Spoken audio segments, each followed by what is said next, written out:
네, 안녕하세요. 김커원입니다. 오늘은 여객 운송 직무가 어떤 일을 하는 직무인지 간단하게 알아보도록 하겠습니다. 잘해보시죠. 자, 보시죠. 여객 운송, NCS 기준으로 여객 운송이라고 명칭을 하고 있지만 실제 여러 기관에서 채용 공고가 날 때 여객 운송이라는 직무를 표현하는 것보다는 뭐 운전 또는 기타 역의 그 운전과 비슷한 그 단어들을 써서 이렇게 명칭을 부르고 있습니다. 하지만 NCS가 대부분 기준으로 각 공공기관들이 NCS를 참고해서 그들의 직무기술서를 수정을 하거나 채용을 블라인드 기준으로 하기 때문에 여러분도 여객운송 NCS 기준으로 좀 이해를 하시면 좀 더 폭넓게 될 수도 있을 거다. 자, 그다음 다음 페이지 한번 보면서 구체적으로 할게요. 하겠습니다. 여객운송이란 어떤 뜻일까? 정확하게 직무 정의를 이렇게 내리고 있습니다. 여객운송은 자 넘어가 버렸네. 여객운송은 여객운수업에 종사하는 자가 정해진 차를 가지고 승객 고객이 정확하고 안전하게 하는 서비스다. 여기선 자세히 보시면 어떤 역량이 필요하냐, 누구한테, 그죠? 여객운송 직무 종사자한테는 정확, 시간도 개념 들어갈 수 있겠죠. 정확, 그리고 안전, 예, 그리고 서비스라는 단어가 들어갑니다. 이 말을 조금 다르게 해석을 해버리면 이거 같은 경우에는 고객, 지향, 마인드 뭐 이런 식으로 이제 이게 직무 수행 계획서 상에 들어갈 수도 있을 거고요. 또는 뭐 여러분들 많이 쓰시고 계시는 자소서에도 들어갈 수가 있겠죠. 이게 자소서 같은 경우에는 자소서 구성 중에 자유양식이 아니라 문항이 있다 그러면 문항 중에 이게 들어갈 수가 있습니다. 예를 들어서 뭐 지원자는 뭐 고객 지향을 했던 직무 경험에 대해서 뭐 연관지어 서술하시오, 뭐 천자 이내 이런 식으로 들어갈 수도 있다는 거죠. 자, 가겠습니다. 자, 여객운송하고요. 그다음에 능력 단위라고 했는데 여객운송을 잘 하는 사람은 적임자는 어떤 능력을 가져야 되냐 뭐 이렇게 이해를 하실 것 같은데 여기 NCS에서는 8가지를 보여주고 있습니다. 운행 계획을 수립하는 능력이 있느냐, 운행 전후에 차량을 점검할 수 있는 능력이 있느냐, 승하차 지원을 할 수 있느냐. 자, 여객이나 운송이라는 뜻은요, 사람만 또는 뭐 그 조직의 VIP만 이동시키는 그런 보직으로 한정지어 보시지 마시고 좀 폭넓게 보시면 됩니다. 다양한 산업군이 있고요. 그 안에서 꼭 사람만 운송시키는 게 아니라 또 물건, 서비스, 어떤 여러 가지 컨텐츠들을 싣고 움직일 수도 있다는 겁니다. 그러다 보니까 승객 중심이긴 하죠. 왜냐하면 사람이 가장 중요하니까. 하지만 그렇지 않을 수도 있다. 자, 차량을 운행하는 능력이 있느냐? 당연하겠죠. 그리고 비상 상황을 대처. 다양한 비상 상황이 있을 것 같아요. 안전적인 문제가 제일 크겠죠. 그다음에 운행 결과 보고 그리고 또 밑에 7, 8가지 평가, 개선 관리 등등 있다. 잘 모르시겠죠. 이렇게 하시면. 근데 지난번 제 영상에 이런 설명을 드렸어요. 다른 직무 설명할 때 설명을 드린 것 같은데 이 8가지 능력 단위, 지금 화면에 보시는 능력 단위가 내가 여객 운송 직무에 지원하는데 내가 뭐 운전 서기보에 지원하는데 이게 반드시 필요하냐? 저는 아니라고 봅니다. 왜냐하면 지금 NCS에서 대부분 이렇게 능력 단위라고 얘기하는 것은 100% 이걸 갖추어야지만 이 직무를 안정적으로 운행 뭐 수행할 수 있다라는 건 아닙니다. 조직마다 그 주어진 보직에 따라서 역할과 책임이 다르기 때문에 그렇습니다. 어떤 조직은 그냥 단순하게 운행만 역할 책임을 주는 경우가 있고요. 반대로 또 다른 조직은 운전만 시키는 게 아니라 진짜 이 능력 단위라는 것처럼 운행 계획도 수립해야 되고 심지어 운전하시는 분들의 채용까지도 권한을 주는 곳도 있습니다. 구체적으로 한번 가보게요. 자, 가겠습니다.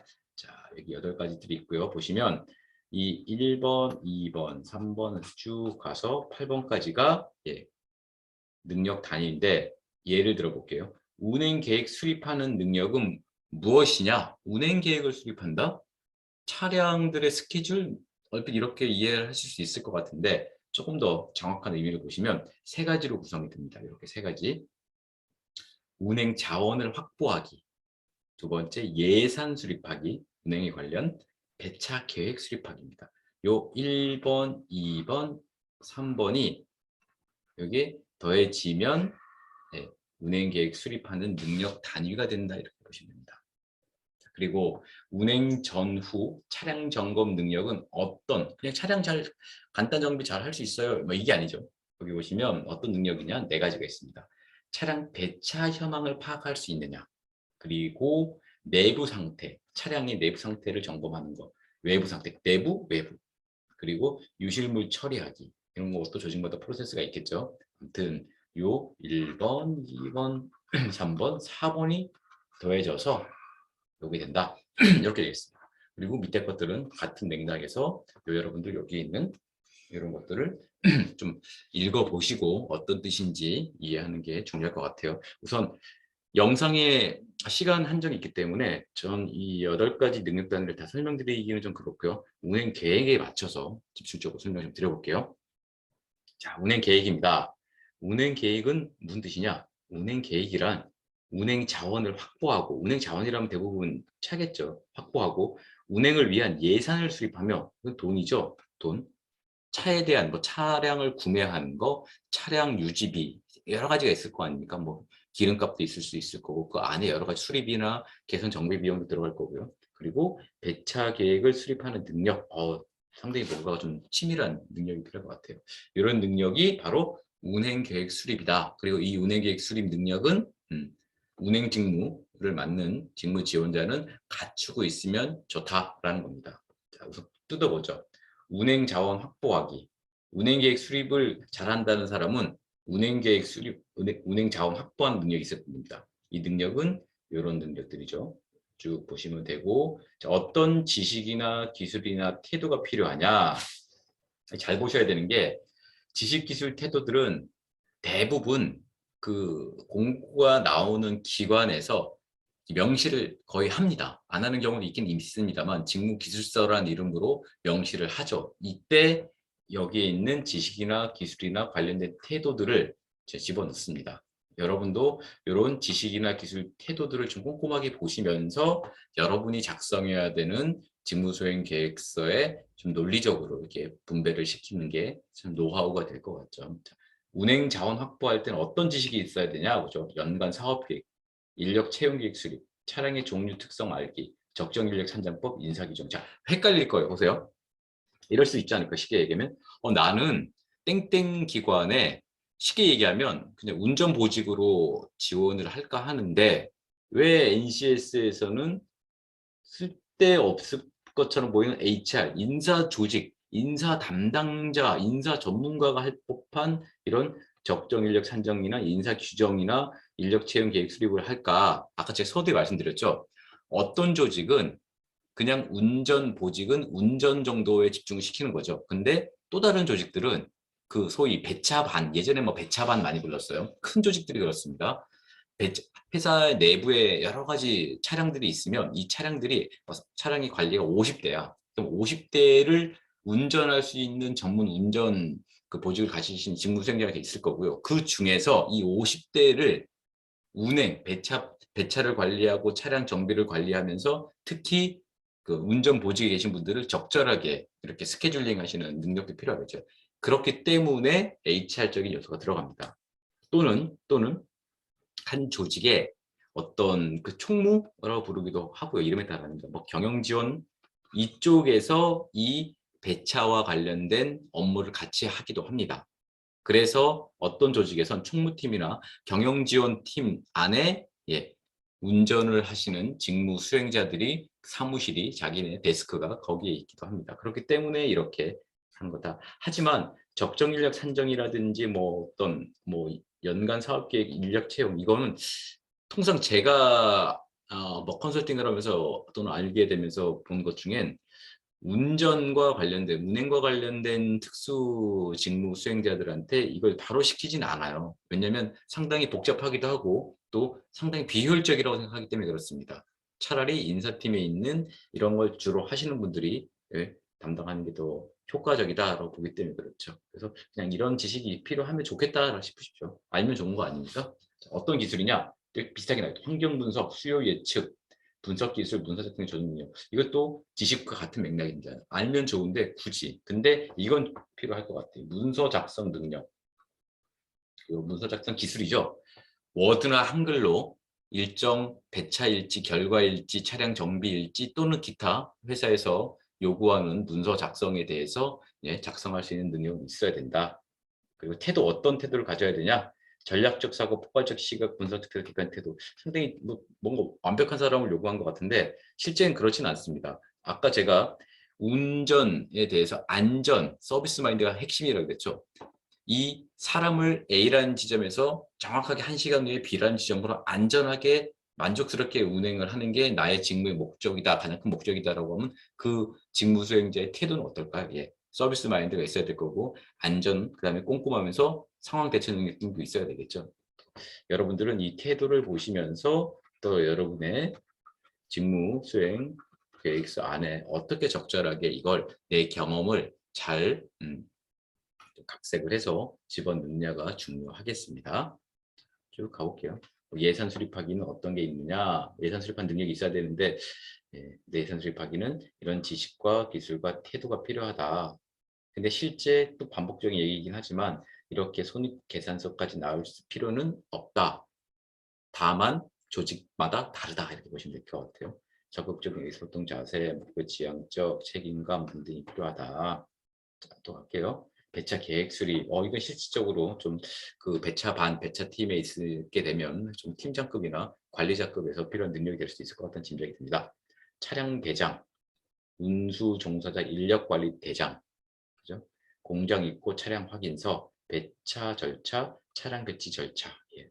요건 또 현실적인 이런 지식이 이런 지금 제가 말씀드린 이런 다섯 가지 단어들에 대해서 낯설다라고 하시면 조금 더 친근해지셔야 되고요. 아마 이와 운전과 운행과 관련된 직무 경험 있는 사람이 이직한 상황에서는 이런 서류들은 친근하겠죠. 그리고 기술과 태도들이 쭉 나오고 있습니다. 넘어갈게요.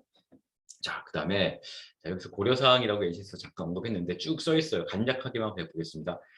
여기서 말하는 가용 인력이란 뭐다? 뭐 인원 퇴직, 감축, 이동으로 불가피한 인원을 종합적으로 고려해서 제시한 인원을 의미한다. 쭉 볼게요. 그리고 가용 차량이란 보면 공장 입고라든지 뭐 고장 차량 등을 판단해서 투입 가능한 차량을 총체 같은 것을 의미한다. 자, 또 팁 하나. 가용 차량, 가용 인력 이런 단어를 NCS에서는 딱 그 언급을 하고 있는데 조직마다 이 단어가 조금 다를 수도 있습니다. 아시겠죠? 자, 기타 예산이란 보면 시설물, 교통 예산부터 시작을 해서 소모품비 등을 나타낸다. 노선이란 하면서 이제 버스라든지 택시라든지 있겠죠. 자, 쭉 있고요.